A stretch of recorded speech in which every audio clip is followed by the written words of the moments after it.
dipersembahkan oleh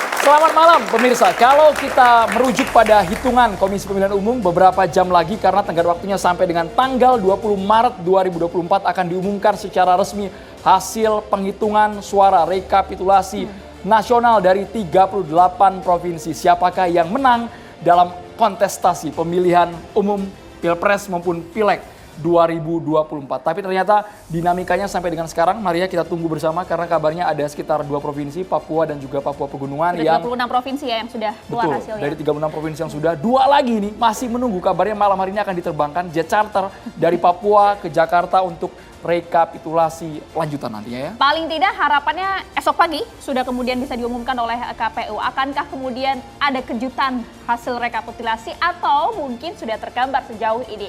Mungkinkah juga kemudian ada kejutan-kejutan yang menanggapi dari hasil rekapitulasi tersebut? Kita coba akan bahas pemirsa di meja catatan demokrasi dengan sejumlah narasumber kami yang sudah hadir. Kami pun juga nanti akan melibatkan mahasiswa dari Universitas Bung Karno. Mahasiswa mana suaranya? Masih teringat dengan kemarin nyoblos tanggal 14 Februari nyoblos siapa? Masih ingat kan? Atau sudah tak sabar menunggu. Atau jangan-jangan udah lupa gara-gara berburu takjil ini. War takjil kayak ini, rame ini di viral. Jangan sampai, besok pagi pasti akan ditunggu ya. Kita coba akan perkenalkan terlebih dahulu satu persatu narasumber kami. Pemirsa sudah hadir di meja catatan demokrasi. Ada Bang Ahmad Nur Hidayat, anggota Dewan Pakar Timnas Anies Mohaimin. Mas Ahmad, apa kabar? Selamat malam. Dan juga sudah hadir ada Bang Andreas Hugo Parera, tim TPN Ganjar Mahfud. Selamat malam. Selamat malam. Semangat sekali ya. Dan juga sudah hadir ada Bung Slamet Ginting, pengamat politik kita. Selamat malam Bang. Assalamualaikum warahmatullahi wabarakatuh. Waalaikumsalam warahmatullahi wabarakatuh. Gak mau kalah ini, soalnya kepilih ini. Selamat ya Bang. Suara aman ya Bang, suara ya Bang. Kemudian di sudut tengah kami juga menghadirkan dengan logo Indonesia, ini peta Indonesia. Bang Kodari sambil ditunjukin Bang, peta di jaketnya Bang. Nah, sebelah kanan. Nah, Bang Muhammad Kodari, pengamat politik. Selamat malam. Lupa jaket yang mana hari ini. Saking banyaknya jaket Bang. Kemudian kami juga menghadirkan ini merupakan mantan ketua KPU 2019 yang paling sibuk banget. Kami ingat Mas, sampai cari di kanal YouTube pukul 2 dini hari Mas Arief Budiman itu lagi live. Mengejutkan kami awak media mengumumkan hasil pemilu kala itu. Dia. Semoga yang sekarang nggak tengah malam lagi Mas ya. Bulan puasa. Mas Arief Budiman sehat Mas Arief Budiman. Selamat malam Mas Arief. Alhamdulillah sehat. Alhamdulillah. Dan juga Bang Habibur Rahman yang juga terpilih ini. Bang Habibur Rahman, selamat Bang Habibur Rahman. Assalamualaikum. Hidup mahasiswa. Kalau kepilih emang beda suaranya Bang. Betul. Jakarta Timur juara. Kalau kepilih ngapain aja enak. Aduh, sekarang aja kenceng suaranya ya.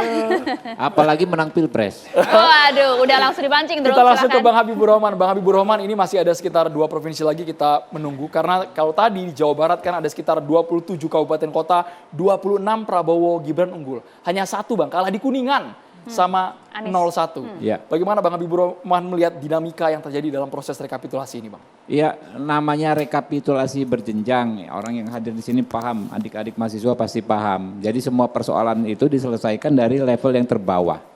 Lalu ke atas diselesaikan lagi, diselesaikan sehingga ketika kita masuk ke rekapitulasi tingkat nasional sepertinya seharusnya juga tidak terlalu banyak lagi dinamika. Ya, adapun misalnya baru hari ini Jawa Barat baru kemarin karena memang yang kemarin itu nyangkut di level Tambun Selatan itu nama kecamatan ya yang hanya sedikit di bawah Cakung kalau nggak salah Pak Arief ya jumlah DPT-nya dan jumlah TPS-nya.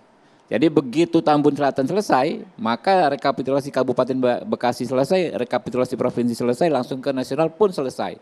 Nah kalau Papua kan menurut saya dengan ada 2 Papua ini kalau saya Papua Pegunungan dan Papua Barat. Papua Barat saya pikir induk ya. Papua induk kalau saya monitor di media massa nggak ada dinamika seperti di Kabupaten Bekasi di Tambun Selatan tersebut sehingga insya Allah ya kalau ngikutin alurnya itu ya besok itu akan ditetapkan Prabowo Gibran sebagai pemenang Pilpres 2024. Waduh, mendahului Sabar, hasil sabar, ini. Bang, sabar, Mendahului Bang. hasil ya, enggak, Bang. Sudah ini siap kan, menang nampaknya ya, sudah siap ya. menang. Wah, kita realistis ya, mengikuti bukan quick count ya, bukan ini tapi rekapitulasi berjenjang. Yang secara cermat saya ini ikut rekapitulasi berjenjang, mulai tingkat kecamatan saya ikutin, tingkat kota, tingkat provinsi. Saya tahu sekali betapa ya proses tersebut berjalan dengan teramat cermat ya. Kita masukin data aja, misalnya ada selisih 1 suara saja, misalnya jumlah yang hadir dengan yang tertulis, maka di sistemnya itu merah, nggak bisa diinput lagi, bunyi alarmnya, dan semua saksi di situ pasti aktif. Jangankan suara partai berkurang, suara yang nggak terkait dengan suara partai saja, misalnya jumlah kehadiran itu saya sebut tadi, itu akan mendapat kritikan dari semua orang yang hadir. Nah jadi kalau sudah sampai lolos dari kecamatan, kabupaten, kota, provinsi, sekarang di tingkat nasional ya insya Allah ya sudah. Memang kita bukannya prematur terlalu dini bergembira terlalu dini, ya memang udah jelas aturannya seperti itu.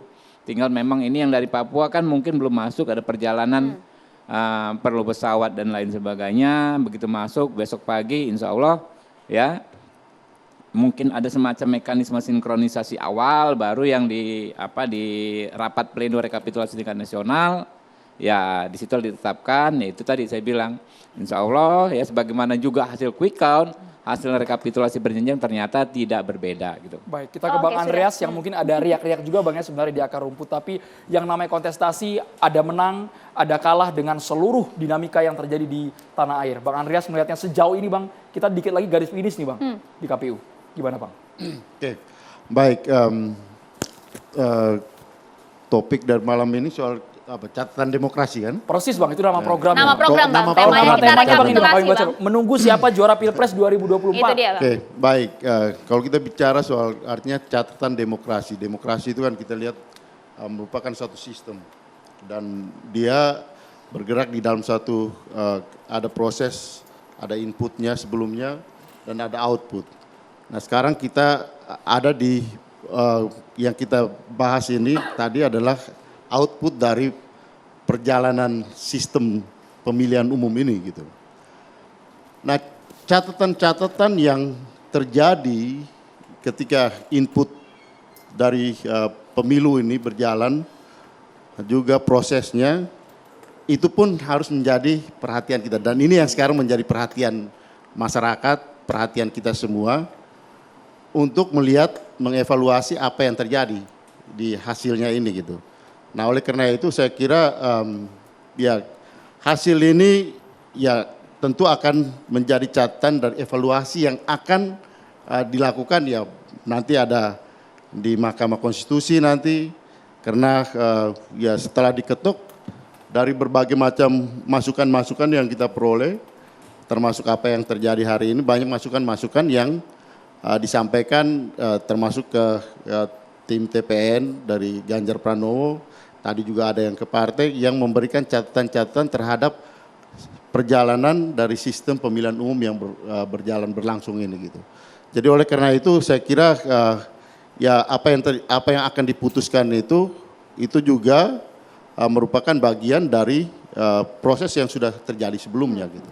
Jadi saya kira inilah yang akan kita lihat di dalam hari-hari ke depan nanti. Oke, artinya tadi yang disampaikan oleh Bang Habibur Rahman tadi terlalu dini atau bagaimana Bang Andreas? Itu adalah salah satu bagian di dalam proses ini gitu.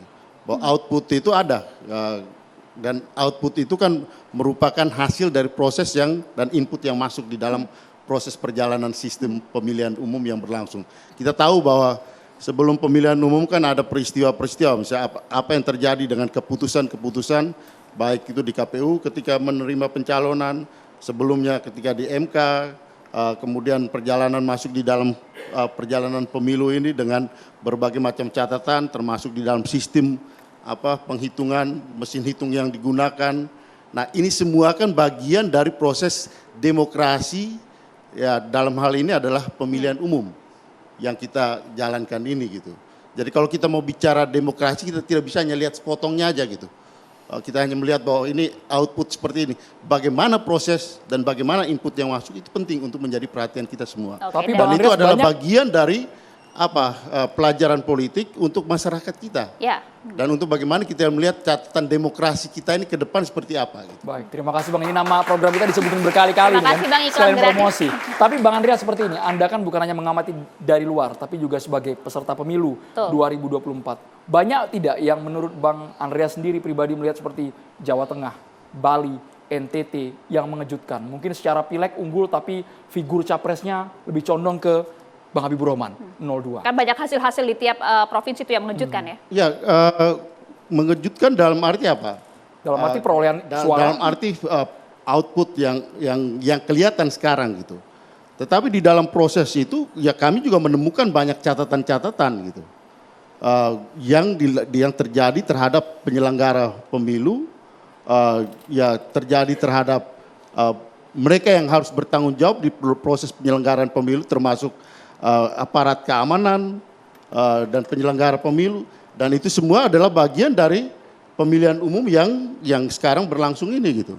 Jadi hal itu tidak bisa kita biarkan, kita lupakan begitu saja untuk kemudian kita katakan, wah pemilihan umum kita ini berjalan demokratis gitu. Oh, ya itu dari Bang Andreas berarti ya, ada beberapa catatan-catatan. Ini harus seperti itu. menjadi catatan juga, termasuk adik-adik mahasiswa yang mempelajari untuk melihat masa depan Indonesia ke depan, harus kita melihat membuka ini semua gitu. Dan ini akan proses ini akan terjadi pada hari-hari ke depan nanti. Oke, kejutan-kejutan mungkin dari 03. 01 bagaimana Mas Ahmad Nur? Melihatnya sama tidak? Kalau 01 melihatnya sebetulnya teman-teman 02 ini sudah melalui euforia kemenangan yang cukup panjang. Sejak tanggal 15 Februari quick count sampai hari ini sebetulnya mereka sudah merayakan satu kemenangan yang euforia. Sampai hari ini pun saya kira Bang Habib masih euforia dengan kemenangan itu. Tapi kemudian kan euforia atau tidak, saya benar atau tidak, itu kan ditentukan secara proses konstitusi adalah ketetapan dari KPU. Dan saya kira Timnas Amin komit bahwa kita mengikuti proses ini dengan sangat cermat dan kita siap memberikan catatan-catatan yang diperlukan. Tetapi yang kita ingin pastikan adalah kok demokrasi kita setiap hari, setiap waktu, setiap 5 tahun itu terasa makin terpuruk, semakin lemah. Karena aspirasi masyarakat, ya kita bilang ini adalah satu proses yang penuh dengan catatan, kok makin lama catatannya makin banyak. Ya dari zaman 2019 kita ikuti juga bagaimana KPU saat itu banyak menggunakan teknologi IT yang sudah mulai dikembangkan yang namanya adalah situng. Kemudian situng diprotes banyak orang, diupdate menjadi Sirekap. Sirekap ini malah lebih banyak diprotes lagi, makin buruk lagi, ditelanjang mata di hadapan masyarakat. Jadi saya kira apa yang ingin kita sampaikan bahwa Pak Anies Baswedan dan Pak Muhaimin ketika berkontestasi tentunya sudah tahu ada ujungnya, ada juaranya. Tetapi kalau pertanyaannya judulnya adalah menunggu siapa juara Pilpres, itu harus tanda bintang. Juara secara fair dan lebih demokratis atau juara yang tidak fair dan tidak lebih demokratis. Tetap ada juaranya. Tetapi menurut kami dan juga kami juga ingin sampaikan ke seluruh kontestan baik itu 02 ataupun 03, setiap kontestan punya tanggung jawab. Baik itu yang dimenangkan ataupun yang dikalahkan dalam satu proses seperti ini, tanggung jawabnya adalah menjaga agar demokrasi kita lebih matang dan lebih sehat. Oke, kalau kemudian Mas Ahmad Nur, tapi kalau kita berbicara mengenai rekapitulasi yang sesaat lagi kemudian akan sampai di ujung, di final begitu ya. KPU, Anda meragukan kinerja dari KPU saat ini? Kalau kita mengatakan bahwa sejak Sirekap itu diumumkan ke publik, kita sudah sangat ragu dan sangat pesimis. Kenapa? Karena ini telanjang mata ya. Meskipun kan sudah dipastikan ya bahwa itu bukan menjadi acuan ya. Itu kan bukan jadi acuan, tetapi sejak itu kemudian ditutup, kan kita nggak punya acuan di masyarakat untuk mengkritisinya. Masyarakat untuk mengkritisinya kan jadi lebih sulit sekali. Artinya ini lebih gelap lagi, ya. Dan saya kira kalau kita melihat KPU, sekarang banyak sekali catatan-catatan KPU. Dan tim hukum kita sudah siapkan itu. Dan bagaimana ini bukan hanya sekedar kita bilang 4 hal yang terjadi. Ini adalah kejahatan, ini adalah pelanggaran, ini adalah kecurangan, dan ini adalah pengkhianatan. Mas Ahmad Hidayat, tapi kan semua ada mekanisme Mas. KPU punya porsinya masing-masing, kemudian ada Bawaslu yang memberikan rekomendasi kalau memang ada indikasi tersebut, lakukan PSU, pemungutan suara ulang. Menurut Anda sudah optimal itu di lapangan? Bawaslu bekerja di setiap provinsi, PSU di mana-mana, kami siarkan di TV juga, Pak Ahmad Hidayat. Ya, tanda kita mengatakan bahwa KPU Bawaslu itu tidak cukup kredibel adalah mulai dari saat pendaftaran saja. Bagaimana keputusan MK sudah ada, kemudian itu didaftarkan tanpa ada perubahan atasannya ya soal memasukkan atau meloloskan Gibran sebagai calon presiden. Dan Bawaslu juga tidak komentar apa-apa. Yang komentar adalah DKPU, dan DKPU sudah menjatuhkan hukuman kepada KPU. Itu saja kita sudah tahu prosesnya. Meskipun kita tetap optimis bahwa ini ada pengingatan. Ketika KPU bekerja tidak baik, Bawaslu juga bekerja tidak baik, ada DKPU. Ya, DKPP maksud saya. Dan kemudian ketika KPU mengeluarkan hasil dan kemudian kita punya celah untuk memprotes, kita masih punya MK. Setiap celah untuk memperjuangkan demokrasi kita lebih matang, lebih sejati, Timnas Amin akan gunakan. Oh, oke. KPU tadi kemudian sudah disinggung ya, ini Mas Arief Budiman juga harus menjawab beberapa catatan tersebut, tapi tahan dulu Mas Arief, usai jeda berikut. Sesaat lagi catatan demokrasi.